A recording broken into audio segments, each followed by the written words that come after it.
پریشانیاں بھی ہیں، ہماری بیماریاں بھی ہیں، ہم لاغر بھی ہیں، ضعف بھی آ جاتا ہے، تھکاوٹ بھی ہمیں آ لیتی ہے، لیکن لمبی تو بات ہی کوئی نہیں، 5 تو طاق راتیں۔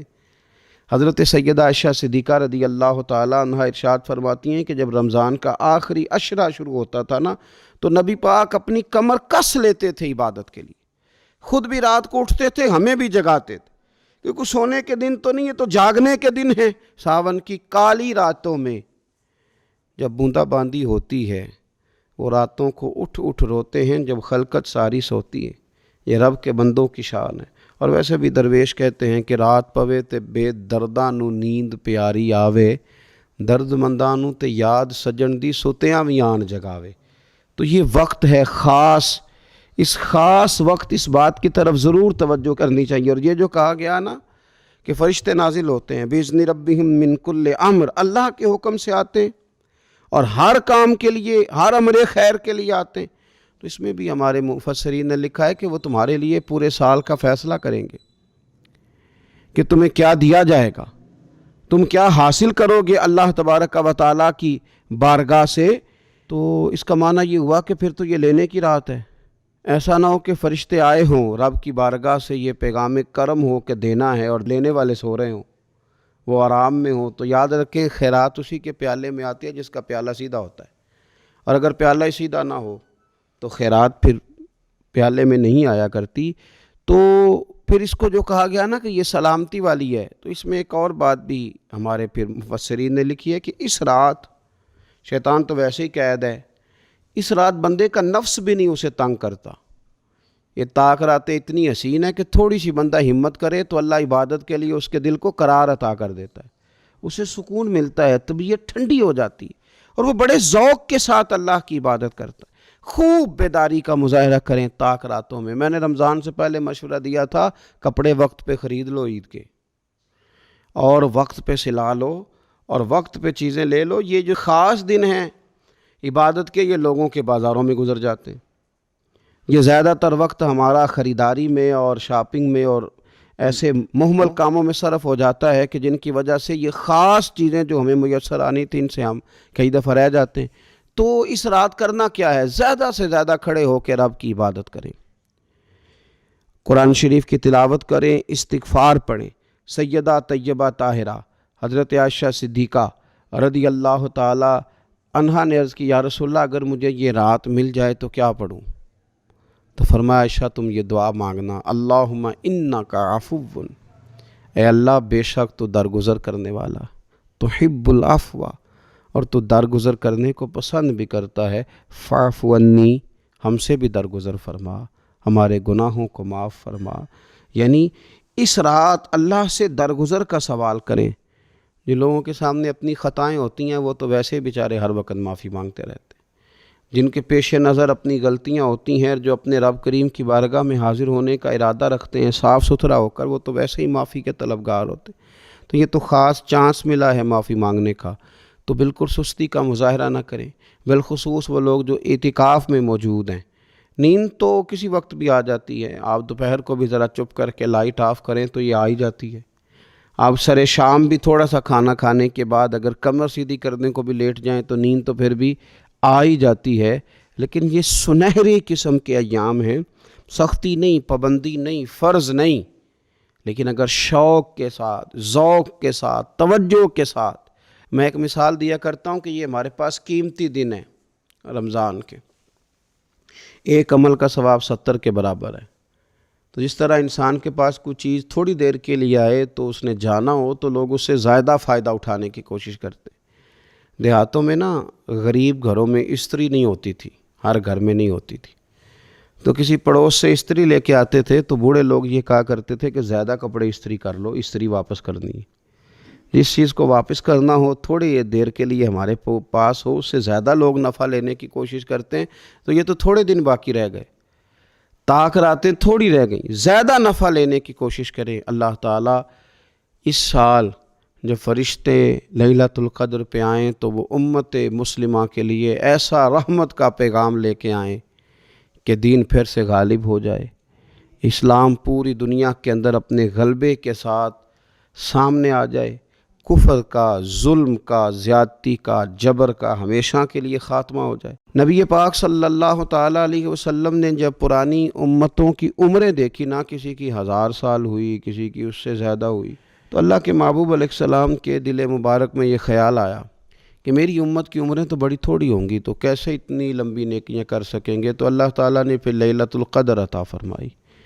گویا اس ایک رات میں جو آدمی نیکی کرے، 1000 دن نہیں۔ کتنا لوگوں کو شوق ہے کہ کوئی ایسا جیک لگے، یکدم میری ساری چیزیں بڑھ جائیں، تو اس پر بھی تو ذرا غور کرے نا۔ یہ ایک رات 1000 دن سے نہیں، 1000 مہینے سے افضل ہے۔ 1000 یکدم آپ کی نیکیوں کی عمر 1000 ماہ تک چلی جاتی ہے۔ کتنی بڑی فضیلت کی بات ہے۔ میرے رسول کریم صلی اللہ تعالیٰ علیہ وآلہ وسلم خاص توجہ دلاتے، اس رات کے حوالے سے خاص توجہ دلاتے۔ اور یہ رات کب ہوتی ہے؟ صحیح حدیث میں موجود ہے، نبی پاک صلی اللہ تعالیٰ علیہ وسلم نے فرمایا کہ اسے رمضان کے آخری عشرے میں تلاش کرو۔ گویا یہ جو 5 طاق راتیں ہیں نا، 21ویں، 23ویں، 25ویں، 27ویں، 29ویں، ان طاق راتوں میں اس رات کو تلاش کرو۔ اس رات اللہ کے فرشتے نازل ہوتے ہیں، آسمان دنیا پر، زمین پر فرشتے اترتے ہیں۔ حضرت جبریل امین علیہ السلام انہیں لے کر کے آتے ہیں، اور فرشتے کیا کرتے ہیں کہ جو بندہ اس رات اللہ کی یاد میں موجود ہو، جو بندہ اللہ تبارک و تعالیٰ کے ذکر میں موجود ہو، جو بندہ اس دن اللہ تبارک و تعالیٰ کی بارگاہ میں کسی بھی طور پر حاضر ہو، فرشتے اس کے لیے دعائے مغفرت بھی کرتے ہیں اور رب کی بارگاہ میں التجائے رحمت بھی کرتے ہیں۔ اور ایک روایت میں ہمیں یوں بھی ملتا ہے کہ فرشتے اسے مصافحہ بھی کرتے ہیں، ہاتھ بھی ملاتے ہیں۔ دیکھیے نا کتنی سعادت مندی ہے کہ انسان عبادت کر رہا ہو اور فرشتے اس کی زیارت کو آئیں۔ ہمارے صوفیاء فرماتے ہیں تو پکا پروگرام بنا لے عبادت کا، فرشتے کئی بار تیری زیارت کو آیا کریں گے۔ اور پھر ایک اور بات یہاں بڑی قابل توجہ ہے کہ انسان جب محسوس کرتا ہے نا مجھے کچھ دیکھ رہا ہے، تو ذرا اس کی عبادت کا انداز بھی تھوڑا تبدیل ہو جاتا ہے۔ تو اگر یہ ذہن ہو ہمارا کہ ہمیں فرشتے دیکھ رہے ہیں اور وہ والی مخلوق دیکھ رہی ہے جو ہماری ڈائری ڈائریکٹ لے جا کے ہمارے رب کی بارگاہ میں پیش کرے، تو پھر کچھ زیادہ ہی توجہ مسلمان کی ہونی چاہیے، زیادہ ہی انہماک ہونا چاہیے، وہ کھو جائے۔ ٹھیک ہے ہم کمزور بھی ہیں، ہمارے اندر کچھ پریشانیاں بھی ہیں، ہماری بیماریاں بھی ہیں، ہم لاغر بھی ہیں، ضعف بھی آ جاتا ہے، تھکاوٹ بھی ہمیں آ لیتی ہے، لیکن لمبی تو بات ہی کوئی نہیں، 5 تو طاق راتیں۔ حضرت سیدہ عائشہ صدیقہ رضی اللہ تعالیٰ عنہا ارشاد فرماتی ہیں کہ جب رمضان کا آخری عشرہ شروع ہوتا تھا نا، تو نبی پاک اپنی کمر کس لیتے تھے عبادت کے لیے، خود بھی رات کو اٹھتے تھے، ہمیں بھی جگاتے تھے، کیونکہ سونے کے دن تو نہیں ہے، تو جاگنے کے دن ہیں۔ ساون کی کالی راتوں میں جب بوندا باندی ہوتی ہے، وہ راتوں کو اٹھ اٹھ روتے ہیں جب خلقت ساری سوتی ہے۔ یہ رب کے بندوں کی شان ہے۔ اور ویسے بھی درویش کہتے ہیں کہ رات پوے تے بے درداں نو نیند پیاری آوے، درد منداں نو تے یاد سجن دی ستیاں وی آن جگاوے۔ تو یہ وقت ہے خاص، اس خاص وقت اس بات کی طرف ضرور توجہ کرنی چاہیے۔ اور یہ جو کہا گیا نا کہ فرشتے نازل ہوتے ہیں بِإِذْنِ رَبِّهِمْ مِنْ كُلِّ امر، اللہ کے حکم سے آتے ہیں اور ہر کام کے لیے، ہر امر خیر کے لیے آتے ہیں۔ تو اس میں بھی ہمارے مفسرین نے لکھا ہے کہ وہ تمہارے لیے پورے سال کا فیصلہ کریں گے کہ تمہیں کیا دیا جائے گا، تم کیا حاصل کرو گے اللہ تبارک و تعالیٰ کی بارگاہ سے۔ تو اس کا معنی یہ ہوا کہ پھر تو یہ لینے کی رات ہے۔ ایسا نہ ہو کہ فرشتے آئے ہوں رب کی بارگاہ سے یہ پیغام کرم ہو کہ دینا ہے اور لینے والے سو رہے ہوں، وہ آرام میں ہوں۔ تو یاد رکھیں خیرات اسی کے پیالے میں آتی ہے جس کا پیالہ سیدھا ہوتا ہے، اور اگر پیالہ ہی سیدھا نہ ہو تو خیرات پھر پیالے میں نہیں آیا کرتی۔ تو پھر اس کو جو کہا گیا نا کہ یہ سلامتی والی ہے، تو اس میں ایک اور بات بھی ہمارے پھر مفسرین نے لکھی ہے کہ اس رات شیطان تو ویسے ہی قید ہے، اس رات بندے کا نفس بھی نہیں اسے تنگ کرتا۔ یہ طاق راتیں اتنی حسین ہے کہ تھوڑی سی بندہ ہمت کرے تو اللہ عبادت کے لیے اس کے دل کو قرار عطا کر دیتا ہے، اسے سکون ملتا ہے، طبیعت ٹھنڈی ہو جاتی ہے، اور وہ بڑے ذوق کے ساتھ اللہ کی عبادت کرتا ہے۔ خوب بیداری کا مظاہرہ کریں طاق راتوں۔ اگر آپ محسوس کریں نا کہ یار یہ نا میں نے بال نہیں صحیح، میرے بکھرے ہوئے ہیں، ٹوٹے ہوئے ہیں، تو محسوس کرتے ہیں یار کوئی دیکھے گا تو کیا کہے گا۔ 2 جوڑے بھی بعض لوگوں کو دن میں تبدیل کرنے پڑتے ہیں، وہ آسودگی حاصل ہوتی ہے اس سے۔